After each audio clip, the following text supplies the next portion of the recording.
जय हिंद भाई, क्या हाल है आप लोगों का और कैसे चल रहा है तैयारी? अभी जो एग्जाम आने वाला है एसएससी जीडी का 2025 में होने वाला है, उसका तैयारी आप लोगों को ऑलमोस्ट पूरा सिलेबस खत्म हो चुका होगा अभी तक, और सिर्फ अब बचा है 50 से 60 दिन आप लोगों के पास। उतने में रिवीजन आप लोग अभी करते होइएगा। तो आज हम बताने जा रहे हैं इस वीडियो में कि जीडी के लिए अगर जीके जीएस को हम लास्ट समय में क्या कैसे तैयारी करें, कैसे जीके जीएस को लास्ट समय में कौन सा मोस्ट इम्पोर्टेंट चैप्टर है उसको पढ़ ले, जिससे हमारा उसमें जाने के बाद 17 से 18 क्वेश्चन आराम से बन जाए, ठीक ना। तो इस वीडियो में हम बताने जा रहे हैं कि जीके जिसमें सभी सब्जेक्ट जैसे पॉलिटिकल, हिस्ट्री, जियोग्राफी, इकोनॉमी और साइंस का जो भी सेक्टर आता है, स्टैटिक में क्या पढ़े, हिस्ट्री में क्या पढ़े, ये सभी इसी वीडियो में हम बताने जा रहे हैं कि कौन सा सब चैप्टर में कौन कौन इंपॉर्टेंट टॉपिक है, ठीक ना।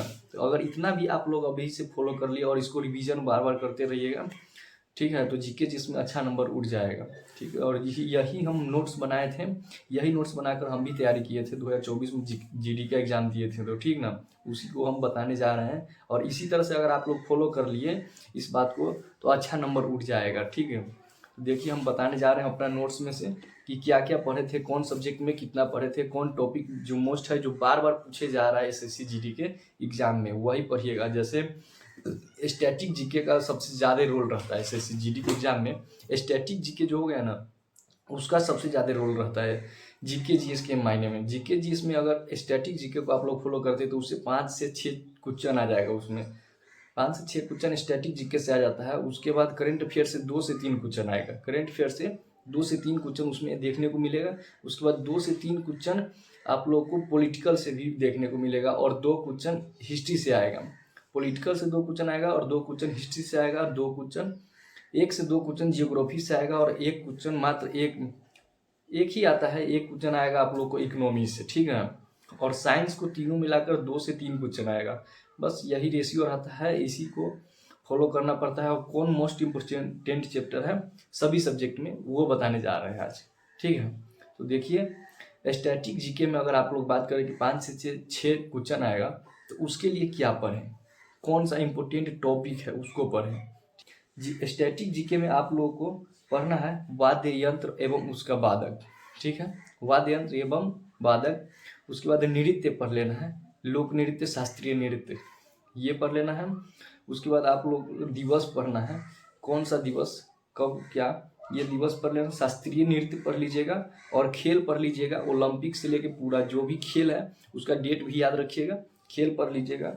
और पुरस्कार, कौन पुरस्कार किसको मिला है वो पढ़ लीजिएगा, जैसे भारत रत्न हो गया, ये सब जो भी पुरस्कार है वो पूरा पढ़ लीजिएगा पुरस्कार। उसके बाद पुस्तक एवं लेखक, पुस्तक एवं लेखक पढ़िएगा, और लेखक पुस्तक हो गया। उसके बाद संगठन जो भी संगठन है पूरा संगठन को पढ़ने की कोशिश कीजिएगा, ठीक है।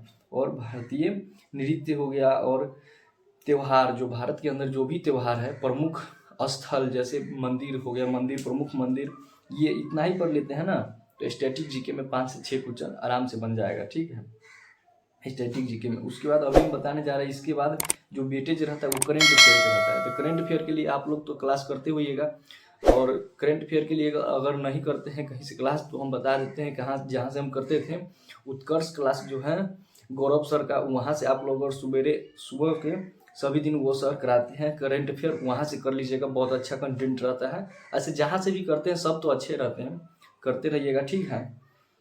और अभी हम बताने जा रहे हैं फिर से पॉलिटिकल में क्या पढ़ें। करंट अफेयर हो गया, स्टैटिक जीके हो गया, और पॉलिटिकल का वेटेज वहाँ पर भी ज़्यादा रहता है, 2 से 3 क्वेश्चन देखने को मिलता है जीके जीएस में। तो पॉलिटिकल में जो हम लोग पढ़ेंगे, संविधान की अनुसूची, जो भी जितने भी अनुसूची है सभी को याद करने की कोशिश कीजिएगा। उसके बाद आर्टिकल पढ़ लीजिएगा, और संविधान की उद्देश्य, प्रस्तावना, ये सब जो है इसको पढ़ने की कोशिश कीजिएगा, ठीक है ना। और आर्टिकल में जितने भी हैं वो सब पढ़ लीजिएगा। उसमें नीति निदेशक आयोग व न्यायपालिका, और महत्वपूर्ण आर्टिकल जो भी है पूरा निर्वाचन मतलब पंचायती राज पढ़ लीजिएगा। और एक बता रहे हैं जो जनगणना है, जनगणना को पढ़ने की कोशिश कीजिएगा, क्योंकि जनगणना से 2 क्वेश्चन मेरे जब हम एग्जाम दिए थे उसमें आया था। सिर्फ जनगणना एक टॉपिक है, वहाँ से आप लोग अगर पढ़ लेते हैं तो उससे 2 से 3 क्वेश्चन आराम से आ जाएगा, ठीक है। तो जनगणना को पढ़ने की कोशिश कीजिएगा, जनगणना पढ़ लीजिएगा। और पॉलिटिकल में ज़्यादा कुछ नहीं है, बस यही है, पढ़ लीजिएगा। उसके बाद देखिए हिस्ट्री में हम बताने जा रहे हैं कि हिस्ट्री में क्या कीजिएगा, तो हिस्ट्री के लिए सिंधु घाटी सभ्यता जो है उस पर थोड़ा फोकस कीजिएगा, ठीक है। उसके बाद धर्म में आ जाइएगा तो जैन धर्म और बौद्ध धर्म, ये दोनों धर्म को आप लोग को पढ़ना बहुत अनिवार्य है। यहाँ से क्वेश्चन आ जाता है। उसके बाद मौर्य वंश, मगध राज्य, मुगल साम्राज्य, यहाँ तक यूरोपीय कंपनी का आगमन। यूरोपीय कंपनी का आगमन कैसे भारत में यूरोपीय कंपनी का आगमन हुआ, इस सब फोकस कीजिएगा। और स्वतंत्रता आंदोलन, जो भी स्वतंत्रता आंदोलन है वो कैसे हुआ और कैसे हमारा देश आज़ाद हुआ, यहाँ से भारत के जो इतिहास है ना, यहाँ से भी क्वेश्चन बनता है वहाँ पर, ठीक है। और जो प्रथम विश्व युद्ध और द्वितीय विश्व युद्ध के बारे में थोड़ा जानकारी रखिएगा, यहीं से क्वेश्चन आएगा हिस्ट्री में। और अभी आते हैं भूगोल। भूगोल में क्या करना है, जियोग्राफी में। तो देखिए जियोग्राफी में हम लोग पढ़े थे महाद्वीप पढ़ लीजिएगा और खनिज उत्पादक। उसके बाद प्रमुख झील, जैसे प्रमुख देश और विदेश, जैसे प्रमुख झील, जल प्रपात, नहर और नदियों के किनारे बसे प्रमुख शहर, ये बात हो गई विश्व में प्रमुख। और देश के अंदर भी प्रमुख पढ़ लीजिएगा, भारत के अंदर भी प्रमुख पढ़ लीजिएगा। उसके बाद विश्व प्रसिद्ध स्थल और रेगिस्तान पढ़ लीजिएगा, ठीक है। और नदियों के किनारे बसे शहर पढ़ लीजिएगा। उसके भारत के प्रमुख झील, नदियाँ, मिट्टी और जलप्रपात, ये सब पढ़ लीजिएगा, ठीक है। और अर्थशास्त्र एक क्वेश्चन आएगा, और वो भी एक आएगा तो वो देखिए राष्ट्रीय आय, नीति आयोग, जनगणना, ये तो इसमें कृषि, भारतीय वित्त व्यवस्था, यहाँ से अगर आप लोग तैयारी कर लेते हैं। और जो बात रह गई कि साइंस में कहाँ से आएगा, तो साइंस में तीनों मिलकर आपको 2 से 3 क्वेश्चन आएगा, ठीक है। 2 से 3 क्वेश्चन आएगा तीनों सब्जेक्ट को, जैसे फिजिक्स, केमिस्ट्री और बायोलॉजी, ये तीनों मिला करके 2 से 3 क्वेश्चन आएगा। तो उसमें सबसे ज़्यादा वेटेज जो रहता है साइंस में, कभी कभी 2 क्वेश्चन आ जाता है बायोलॉजी से।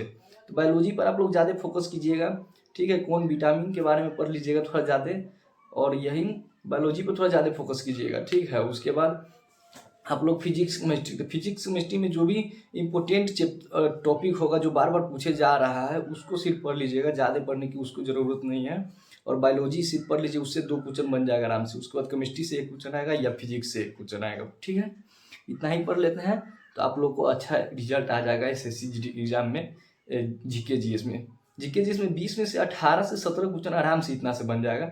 हम तो इतना ही पढ़ के गए थे, 2024 में एग्जाम दिए थे SSC GD का, उसमें 15 मेरा सही हुआ था, ठीक ना। वो भी ज़्यादा दिन का टाइम नहीं था मेरे पास, और मैं सिर्फ 2 से 2.5 महीना की तैयारी में इतना किया था, और जो भी इम्पोर्टेंट चैप्टर है उसी को पढ़ के गया था, ठीक है।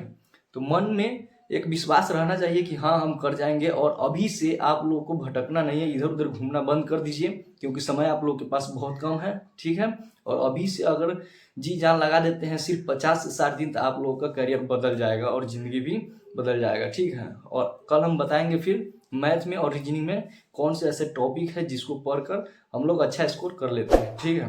तो अभी भाई को सपोर्ट कीजिए और चैनल को सब्सक्राइब कर लीजिए और शेयर करते रहिएगा वीडियो को। और आप लोग के सपोर्ट की वजह से ही हम वीडियो बना रहे हैं, ठीक है। Thank you.